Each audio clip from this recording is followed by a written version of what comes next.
Hi, പുതിയൊരു വീഡിയോയിലേക്ക് സ്വാഗതം. ഈ വീഡിയോ ഹയർച്ചിനെ കുറിച്ച് തന്നെയാണ്.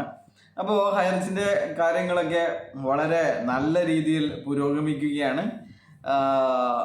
ഇവർ പറയുന്നത് ഇവർ ഇന്നും ഒരുപാട് FIR ഇട്ട ആൾക്കാരെ സമീപിച്ച് കാല് പിടിക്കുന്ന കാര്യങ്ങളാണ് ഇപ്പോൾ പുറത്തു വന്നുകൊണ്ടിരിക്കുന്നത്. ഇവർ പറയുന്നത് നിങ്ങൾക്ക് ഫസ്റ്റ് പൈസ തരും എന്നാണ്. എപ്പോൾ തരും? കമ്പനി തിരിച്ചു വന്നിട്ടാകുമ്പോൾ എന്നാണ്. അപ്പോൾ ഇതൊന്നും നടക്കുന്ന കാര്യമല്ല. അപ്പോൾ എന്തുകൊണ്ടാണ് പ്രതാപൻ്റെ ജാമ്യത്തിന് ശ്രമിക്കാത്തത് എന്ന് വെച്ച് കഴിഞ്ഞാൽ ഇത്രയധികം ചീറ്റിംഗ് കേസുമായിട്ട് 420 ഉള്ള FIR നിലനിൽക്കെ അദ്ദേഹത്തിന് ജാമ്യം കിട്ടില്ല എന്ന് എല്ലാവർക്കും അറിയാം.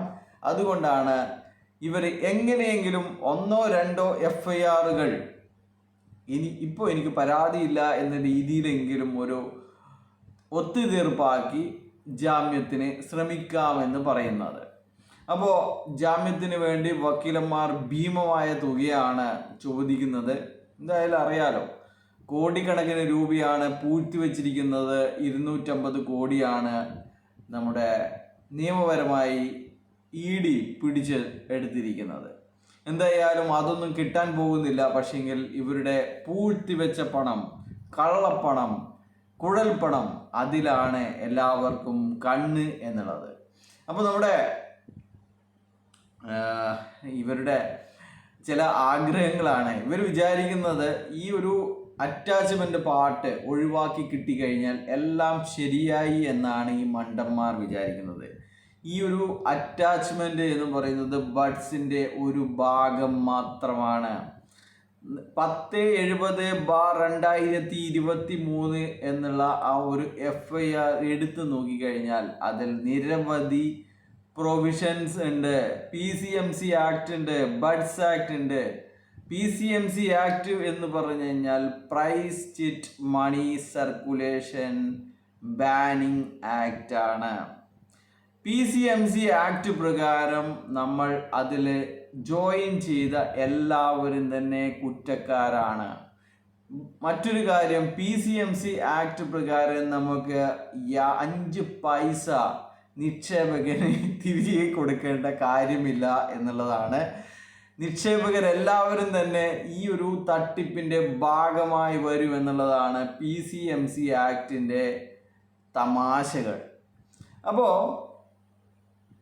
ആകെയുള്ള അനുകൂലമായുള്ള ഘടകം എന്ന് പറയുന്നത് ബഡ്സ് ആക്ട് ഇതിൽ ഇട്ടിട്ടുണ്ട് എന്നുള്ളതാണ്. അതുകൊണ്ട് മാത്രമാണ് നിക്ഷേപകർക്ക് ആശ്വസിക്കാൻ വകയുള്ളത്. ബഡ്സ് ആക്ട് ചുമത്തിയത് കൊണ്ട് മാത്രമാണ്.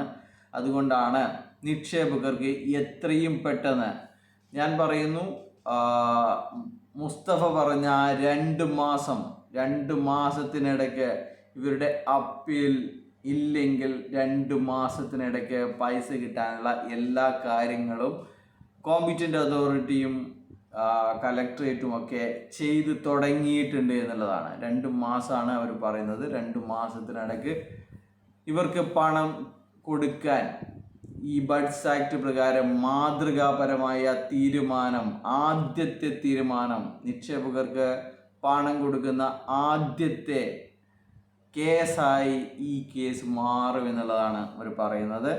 അപ്പോൾ വേറൊരു കാര്യം പറയാനുള്ളത്, ഹൈറിച്ചിൻ്റെ ഏറ്റവും വലിയ ലീഡർ ഒരു അഭിപ്രായം ചോദിച്ചപ്പോൾ ഹൈറിച്ചിൻ്റെ ഏറ്റവും വലിയ ലീഡറായ അദ്ദേഹത്തിൻ്റെ പേര് നിങ്ങൾ അദ്ദേഹത്തിൻ്റെ വോയിസ് കേട്ടിട്ട് മനസ്സിലാക്കിക്കോളൂ.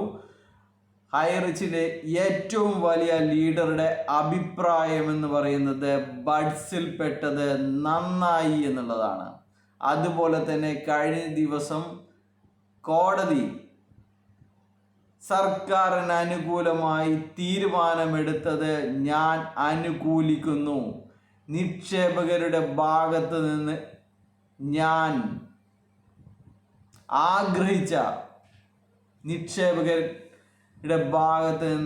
ഞാൻ ആഗ്രഹിച്ച വിധിയാണ് ഉണ്ടായിരിക്കുന്നത് എന്നാണ് ഏറ്റവും വലിയ ലീഡറുടെ അഭിപ്രായം എന്നുള്ളതാണ്. ഇതിൻ്റെ പൂർണ്ണമായ രൂപം, പൂർണ്ണമായ വോയിസ് നിങ്ങൾക്ക് കേൾക്കാൻ സാധിക്കും ഉടൻ തന്നെ. അതിനുവേണ്ടി വെയിറ്റ് ചെയ്യുക എന്നാണ് പറയാനുള്ളത്. ബൈ.